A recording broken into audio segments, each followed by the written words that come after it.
New York culture with real New Yorkers. Joan Hamburg, 77 WABC, where New York comes to talk.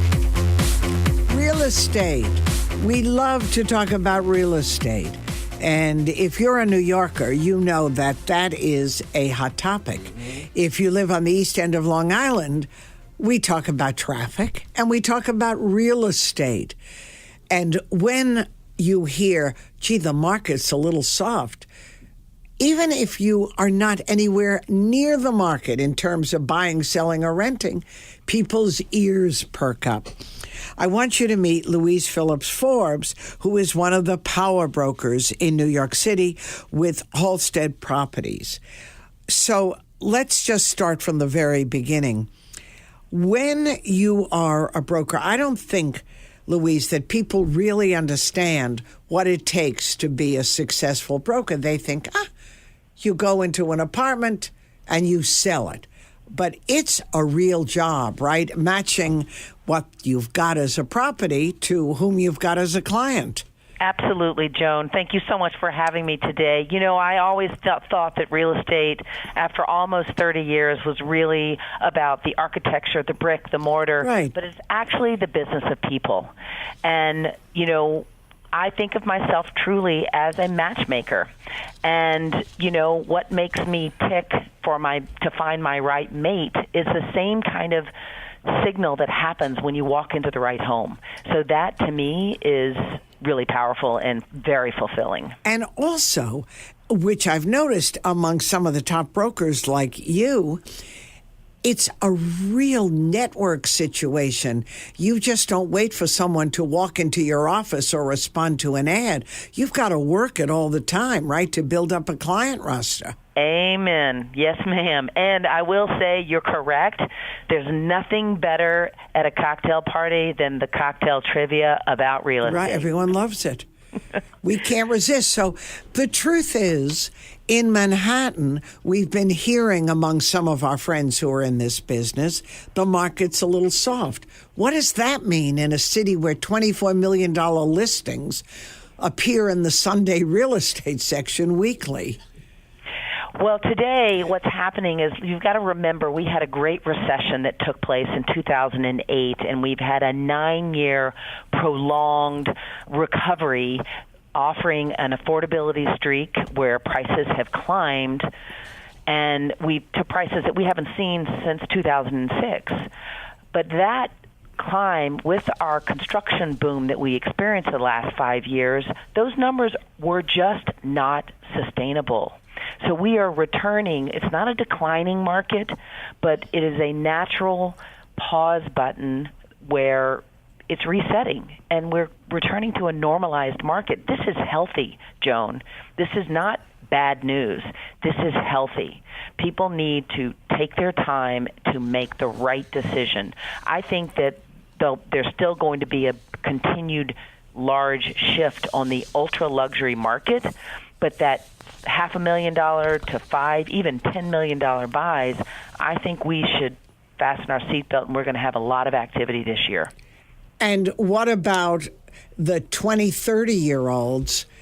Are they buying? Are their parents buying for them? Is this a good time for them to really stretch and try to get into the market while mortgages are still fairly affordable? Because all indications point the way to mortgages climbing. Well, I mean, I've been advising multi-generational families for their real estate acquisitions for decades.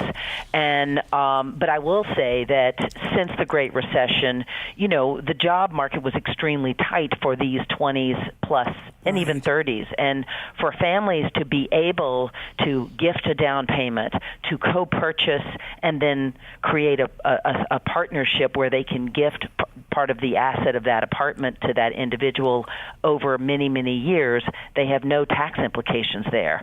So I am always for, or parents want to actually be the institution instead of going to a bank, they'll have a fixed income, you know, a fixed asset in their portfolio. They'll loan their child, you know, $500,000 at 4%, and they will have a payment made to them. Right. So So It's these an are all great investment things as that I well. recommend. To me, buying real estate is the greatest way to create wealth, whether you're buying it for a child, with For a child. yourself.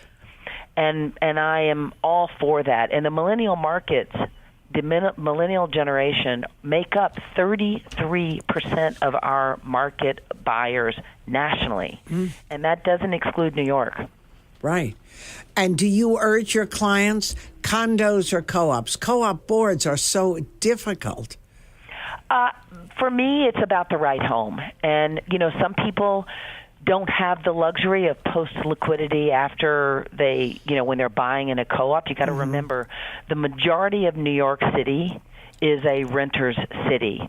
Only 39% of Manhattan is actually available to be bought. That's really interesting because I don't think people realize that. Joan, most of that are co-ops. You have 1% of townhouses. You have 13% of condominiums. And what's right for an individual, the great thing is that we have that many more choices to be able to purchase condominiums because of the construction experience we've had since the late 90s. I'm very excited about that. I'm talking to Louise Phillips Forbes, who's a licensed senior associate real estate broker at Halstead right here in New York City. Actually, Halstead has expanded its wings, and it's right in many other places, too. Now, let's say that we're looking at a 60-something-year-old or a little older who has sold their home in the burbs. The kids are out. For that age range, not the 20s, 30s, but the parents of these kids, is buying a good idea or is renting a better idea? I think that depends on somebody's philosophy, Joan. My philosophy, I grew up with parents from the Depression, and they did everything for our education and everything to own their home. And I don't, I believe most of my clients that are empty nesters want to reinvest because of the amount of wealth that they created themselves from their primary residence. I do think there's been a shift in the trend where the baby boomers, and my parents' generation owned the same home forever. For 30, 40 years. That doesn't happen today. I have upgraded some of my clients from their 20s to now today their 50s 9 times. Wow. And the amount of wealth that those individuals have made through their real estate has been magnificent. So I encourage, if it feels right, to always own a piece of the rock if you can, wherever you are, whether it's Florida, Midwest. Right. So let me ask you, before I let you go, we're talking real estate with Louise Phillips Forbes from Halstead Properties. Let's talk a bit about neighborhood. When I first moved to New York City, we were warned, don't live above 96th Street. That was taboo. Or stay away from the East Village. Too crazy, too many drugs. Today, every neighborhood in this town seems to be gentrified. What role does that play, and is it age-related, waiting for a neighborhood to become the next neighborhood? I do not believe that these neighborhoods are age-driven, personally. My experience has been so exciting. I, too, been in the business for 30 years, experienced these borders. And what's so exciting is the fact that these borders don't exist anymore, that I have friends that live on Park Avenue, selling their homes in Park Avenue and moving to Boerum Hill, or I have individuals that live in the Lower East Side and are moving to Harlem.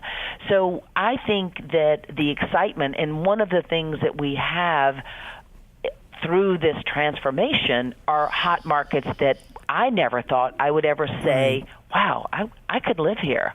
The Financial District, for one of them, that's now being called the new downtown, and with the opening of the Freedom Tower and a massive turnover in the commercial industry. Yeah, that makes a huge difference. We worked down there for years, and I'm telling you that it was desolate. But it's a transportation hub, and it is truly where convenience meets quality of life. You have these TAMI companies, technology, advertising, media. We're all there now. All of them have brought this diverse luxury consumer that has transformed it. And the pulse and the energy there is just dramatically different and very exciting. Are there any neighborhoods that are really still considered good buys? Like in the earlier years, we were told, go look at Sutton Place, go look at Gracie. Those are neighborhoods on the river, beautiful views, but not really near schools and other things, so you can get a buy. Does that exist? I think there's still there's opportunity still in the Manhattan area, but let's not forget, with the Second Avenue subway, finally, there's going to be, yes, ma'am, a resurgence from the Upper East Side, way past Sutton, that far east where for decades Sutton has been a value play. And there's a lot of exciting development opportunities that are happening there. No, very interesting. Thanks for sharing your expertise, Louise Phillips Forbes from Halstead, licensed senior associate real estate broker, one of the power brokers in this town. We'll talk soon. Thanks so much, Joan. Thank you. I'm Joan Hamburg. You're listening to WABC.